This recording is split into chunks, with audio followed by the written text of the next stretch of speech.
संजय राऊतांनी दावा केला की संजय राऊतांनी दावा केलाय की शिंदे यांची शिवसेना ही भविष्यामध्ये भाजपमध्ये विलीन होणार आहे. नाहीतर एक गट जो आहे मोठा गट तो कोकणातल्या एका नेत्याच्या नेतृत्वामध्ये प्रवेश करेल.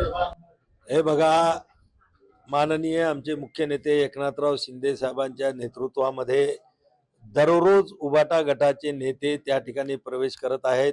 आजही तुम्ही बुलढाणा या ठिकाणी मोठ्या प्रमाणामध्ये उबाटा गटामधले अनेक पदाधिकारी, लोकप्रतिनिधी, माजी लोकप्रतिनिधी यांनी तुमच्या सर्वांच्या साक्षीनं आज शिवसेनेमध्ये एकनाथराव शिंदे साहेबांच्या नेतृत्वामध्ये या ठिकाणी शिवसेनेत प्रवेश केलेला आहे. आणि म्हणून आता उबाटा गट संपत चाललेला आहे. उबाटाच्या संजय राऊताच्या यांच्या पायाखालची वाळू पूर्ण त्या ठिकाणी सरकलेली आहे. आणि म्हणून आपली लोक थांबवण्याच्या ऐवजी दुसरी लोक किंवा दुसऱ्या पक्षाचं काय होईल याचं भवितव्य करणं म्हणजे मला वाटतं हे योग्य नाही. त्यांनी त्यांचा पक्ष सांभाळावा.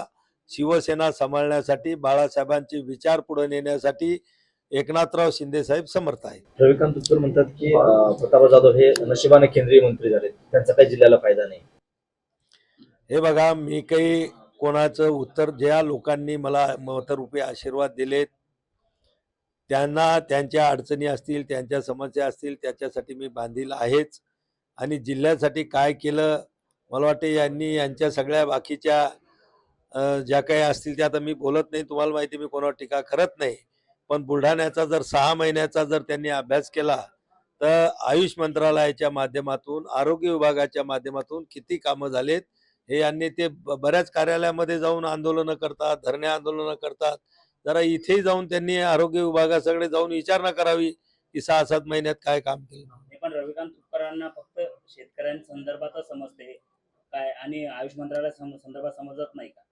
तुम्ही जर असं म्हणताय. नाही, मला वाटते तुम्ही सुज्ञ पत्रकार आहे, तुम्हीच त्याला समजायला पाहिजे की कशा समजते की 4700चे भाव असल्यानंतर अरबी समुद्रात उडी मारायची आणि 3800 रुपये सोयाबीनचे भाव झाल्यावर घरात बसून राहायचं. कोणाला शेतीत बी किती कळते हे बी तुम्ही लोकांनी समजून घेतलं पाहिजे.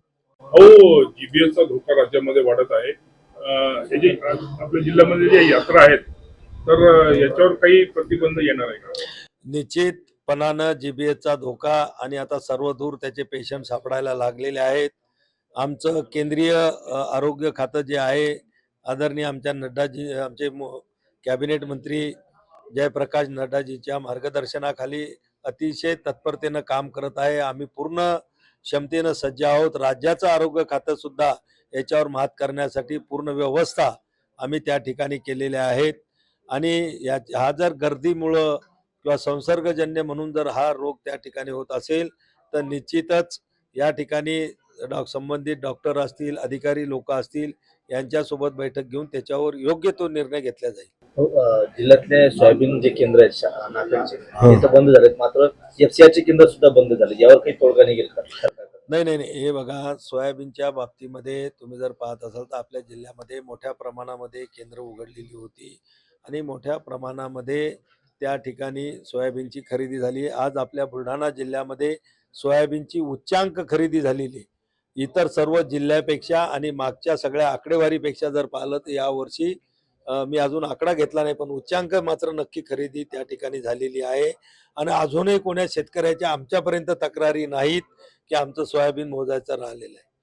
आणि एफसीआयच्या बाबतीमध्ये जे आपण सांगितलं तर एफसीआयचे केंद्र सुद्धा सुरू होते, ते जर बंद झाले असतील आणि शेतकऱ्यांचा कापूस जर त्या ठिकाणी घरामध्ये असेल तर निश्चित आम्ही आमच्या कृषी मंत्र्याकडे तशा प्रकारची मागणी लावू. जिल्ह्यातले पण बंद झाले, विदर्भातले पण बंद झाले. मी तेच सांगितलं ना की जर शेतकऱ्यांचा, आता व्यापाऱ्यांसाठी नाही आम्ही ते सुरू करणार, पण शेतकऱ्यांचा कापूस जर शिल्लक असेल तर शेतकऱ्यांसाठी निश्चित आम्ही प्रयत्न करू.